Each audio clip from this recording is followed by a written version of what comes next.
Gênesis, o primeiro livro da Bíblia. Para muitos, o primeiro livro da história humana. Henry Morris, um dos maiores cientistas do século XX, afirmou que talvez ele seja o livro mais importante já escrito. Mas por quê? O que torna Gênesis tão fundamental, tão indispensável? Hoje, vamos descobrir. Gênesis não é uma coleção de mitos, não é uma sequência de lendas. Ele é apresentado como um registro factual do início de tudo. É nele que encontramos a origem do universo, da vida, do homem, do casamento, do mal, das nações, da cultura, da linguagem e até do plano de salvação. Sem Gênesis, toda a Bíblia seria como um edifício sem fundamento, como uma ponte sem pilares.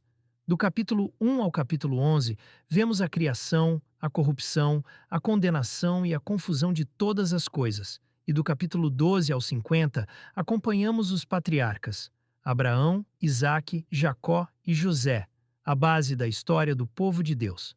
Mas antes de tudo isso, existe uma pergunta que não pode ser ignorada.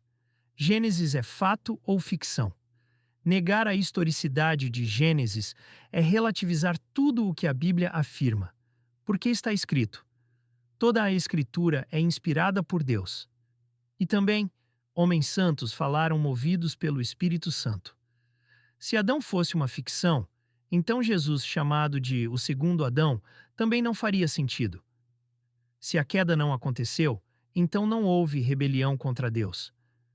Se não houve rebelião, o homem não é pecador, e se o homem não é pecador, ele não precisa de um redentor. É uma linha lógica simples, mas profunda. Negar Gênesis é derrubar todo o edifício do cristianismo. Jesus falou de Adão e Eva como pessoas reais. Se eles não existiram, então Jesus errou. E se Jesus errou, ele não poderia ser Deus. Por isso, dezenas de textos do Antigo e do Novo Testamento tratam a criação como um fato histórico. É impossível negar Gênesis capítulo 1 ao capítulo 3 sem desmontar toda a revelação bíblica. E quanto ao criacionismo? Ele não é um salto cego no escuro. Pelo contrário, é defendido por gigantes da ciência. Isaac Newton, Blaise Pascal, Johannes Kepler, Ampère, Graham Bell, Lavoisier, Agassiz e tantos outros. Como disse o físico Adalto Lourenço, podemos provar cientificamente que o mundo foi criado, mas não podemos provar cientificamente quem criou o mundo. Essa parte, Deus mesmo deixou clara. Pela fé entendemos que o universo foi formado pela palavra de Deus. Fé e razão não são inimigas, elas se completam. Mas por que Gênesis é absolutamente necessário? Primeiro, porque ele explica a existência de Deus. Gênesis não discute Deus, simplesmente afirma: no princípio Deus criou. Antes do tempo, antes da matéria, antes do universo, Deus já existia em glória eterna. Em segundo lugar, Gênesis explica a origem do homem. Quem somos? De onde viemos? Somos fruto do acaso ou criação especial do Criador? Gênesis afirma que o ser humano foi feito à imagem e semelhança de Deus. Um ser físico, moral, espiritual e relacional, muito diferente dos animais. Em terceiro lugar, Gênesis explica a origem da família. Antes da cultura, antes das tradições, Deus instituiu o casamento.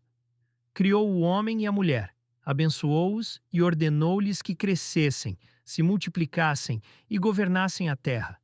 Em quarto lugar, explica a origem do mal. Se Deus criou tudo perfeito, por que o mundo é tão corrompido? Gênesis revela a rebelião angelical e a queda humana. O pecado entrou no mundo através da desobediência, afetando não só os seres humanos, mas toda a natureza. Em quinto lugar, Gênesis explica a salvação. Quando o pecado entrou, a morte entrou com ele. Mas ali mesmo, no capítulo 3, Deus prometeu o Redentor. E ao vestir Adão e Eva com peles, ele apresentou o primeiro símbolo da expiação pelo sangue. O plano de salvação começa ali. E em sexto lugar, Gênesis explica o julgamento divino. O dilúvio, a Torre de Babel, Sodoma e Gomorra, todos são exemplos de que Deus cumpre suas promessas e também aplica seus juízos são prévias do grande julgamento final. Gênesis não é apenas o começo da Bíblia, é o começo de tudo. a chave que abre a compreensão do universo, da humanidade e da fé cristã sem Gênesis, a Bíblia não faz sentido. Com Gênesis, tudo se encaixa. Entre mito e verdade, entre ficção e história, Gênesis se ergue como um farol que ilumina o início e aponta para o fim.